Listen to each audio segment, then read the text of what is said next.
Breaking news. এই খবরটি ন্যূনতম সাধারণ মানুষকেও বিচলিত করে তুলেছে। শেখ হাসিনার বিচার হতেই হবে, দৃঢ় কণ্ঠে বললেন বিএনপি মহাসচিব মির্জা ফখরুল। ফ্যাসিবাদের পুনরুত্থান রুখে দেবে ছাত্র সমাজ, জোরালো হুঁশিয়ারি আ.স.ম. রবের। গোপালগঞ্জে আওয়ামী লীগ নেতাদের গণপদত্যাগ, দল ছাড়ার ঘোষণা ৮ নেতার।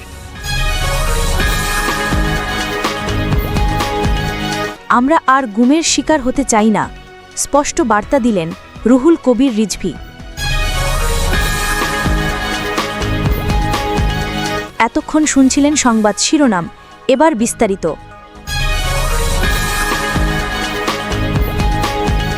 শেখ হাসিনার বিচার হতেই হবে, এমন দৃঢ় মন্তব্য করেছেন বিএনপি মহাসচিব মির্জা ফখরুল ইসলাম আলমগীর। বিগত আওয়ামী লীগ সরকারের সময় গুম খুনের জন্য ক্ষমতাচ্যুত প্রধানমন্ত্রী শেখ হাসিনাই দায়ী দাবি করে তিনি বলেন, তার বিচার এদেশের মাটিতেই হতে হবে এবং তার সর্বোচ্চ শাস্তি নিশ্চিত করতে হবে। শুক্রবার ২২ আগস্ট বিকেলে রাজধানীর মানিক মিয়া অ্যাভিনিউয়ে আয়োজিত এক অনুষ্ঠানে এসব কথা বলেন তিনি। আন্তর্জাতিক গুম দিবস উপলক্ষে মায়ের ডাক আয়োজিত মানববন্ধন ও চিত্র প্রদর্শনীতে যোগ দিয়ে বিএনপি মহাসচিব এই বক্তব্য দেন। ফখরুল অভিযোগ করেন, বর্তমান অন্তর্বর্তী সরকার ব্যর্থ হয়েছে গুম কমিশনকে জনসম্মুখে আনতে, ব্যর্থ হয়েছে ভুক্তভোগী পরিবারগুলোর চোখের পানি মুছাতে। তার দাবি, এসব ঘটনার সঠিক বিচার না করলে সরকারকেও একদিন জবাবদিহি করতে হবে। তিনি বলেন, বিএনপি প্রথম দিন থেকেই গুম হওয়া পরিবারগুলোর পাশে আছে। আমাদের নেত্রী খালেদা জিয়া মিথ্যা মামলায় ৬ বছর কারাগারে থেকেছেন, তারেক রহমান নির্বাসিত হয়েছেন, আর দলের প্রতিটি নেতার বিরুদ্ধে শত শত মামলা হয়েছে। তাই এই কথা ভাবা ভুল হবে যে বিএনপি এই গুম খুনের বিচার এড়িয়ে যাবে। আবেগ আপ্লুত হয়ে ফখরুল বলেন, সেই ভয়াবহ দিনগুলোর মনে পড়ে। একই পরিবারের ৭ জন পর্যন্ত গুম হয়ে গিয়েছিল।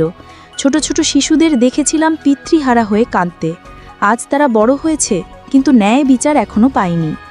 তিনি আরও বলেন, বিএনপি নির্বাচন অবশ্যই চায়, কিন্তু সেই নির্বাচন হবে বিচার নিশ্চিত করার জন্য, গুম খুনের দায় নির্ধারণ করার জন্য।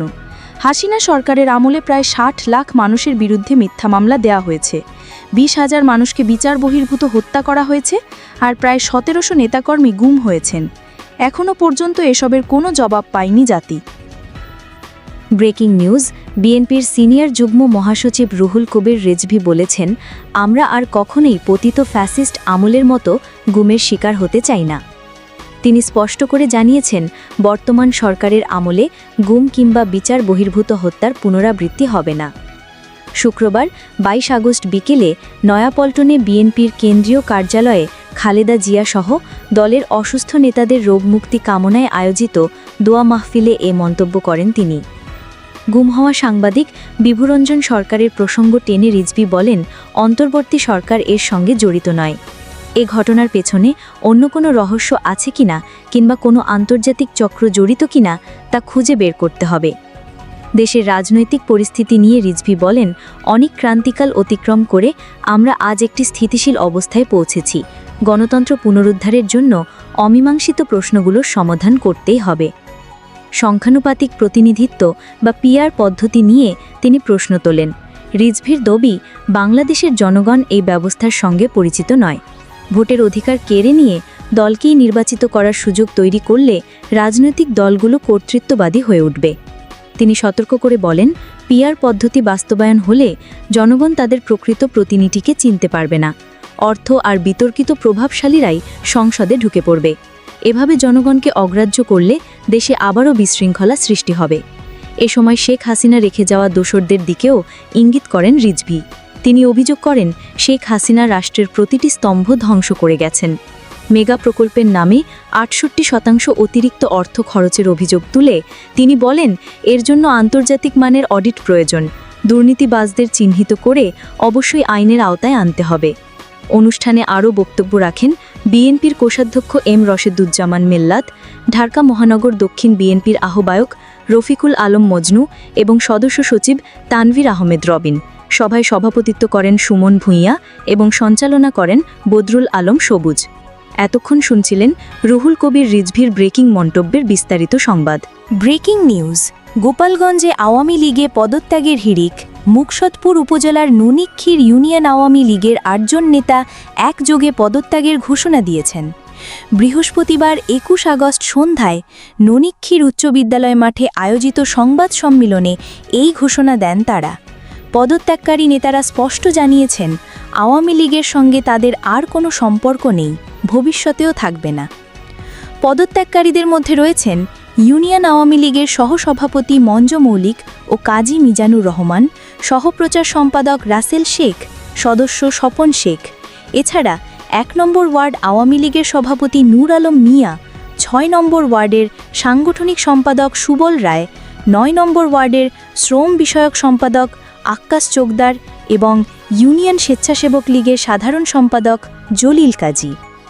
সংবাদ সম্মেলনে লিখিত বক্তব্য পাঠ করেন মনোজ মৌলিক।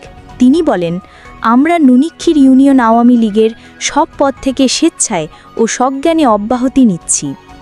দেশের স্বাধীনতা, সার্বভৌমত্ব ও জনগণের স্বার্থ রক্ষায় আমরা প্রতিশ্রুতিবদ্ধ থাকব। তবে আজ থেকে আওয়ামী লীগের সঙ্গে আমাদের আর কোনো সম্পর্ক নেই, ভবিষ্যতেও থাকবে না। পদত্যাগের এই ঘোষণার মধ্য দিয়ে গোপালগঞ্জে আওয়ামী লীগে ভাঙনের সংকেত আরও স্পষ্ট হল। স্থানীয় রাজনীতিতে এই ঘটনাকে বড় ধাক্কা হিসেবে দেখা হচ্ছে। এতক্ষণ শুনছিলেন গোপালগঞ্জের মুকসদপুরে আওয়ামী লীগের ৮ নেতার একযোগে পদত্যাগের বিস্তারিত সংবাদ।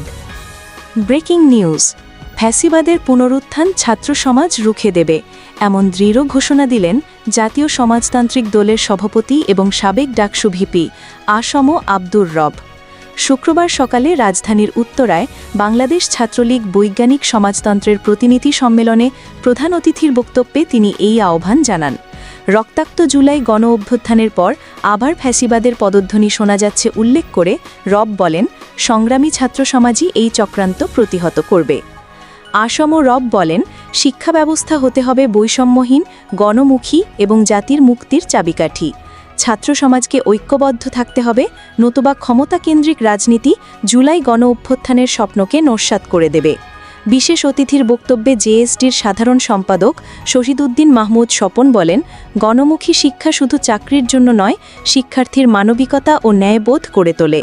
জেএসডির স্থায়ী কমিটির সদস্য তানিয়া রব ছাত্র সমাজের ঐক্য ও সংগ্রামী ভূমিকার উপর জোর দেন। প্রতিনিধি সম্মেলনের দ্বিতীয় পর্বে ঘোষণা করা হয় ৭১ সদস্য বিশিষ্ট নতুন কেন্দ্রীয় কমিটি। মোসলেহুদ্দিন বিজয় সভাপতি এবং নাবিলা সুলতানা সাধারণ সম্পাদক নির্বাচিত হন। এছাড়া একাধিক নতুন উপসভাপতি, যুগ্ম সাধারণ সম্পাদক, সাংগঠনিক, দপ্তর, প্রচার ও সংস্কৃতি সম্পাদক সহ পূর্ণাঙ্গ কমিটি গঠন করা হয়েছে। রবের আহ্বান, আসুন আমরা শপথ নিই, শিক্ষা হবে গণমুখী, বৈষম্যহীন এবং জাতীয় অগ্রগতির বাহক। এতক্ষণ শুনছিলেন ফ্যাসিবাদের পুনরুত্থান রুখতে ছাত্র সমাজকে সচেতন ও ঐক্যবদ্ধ থাকার ডাক দিয়েছেন আসম আব্দুর রব।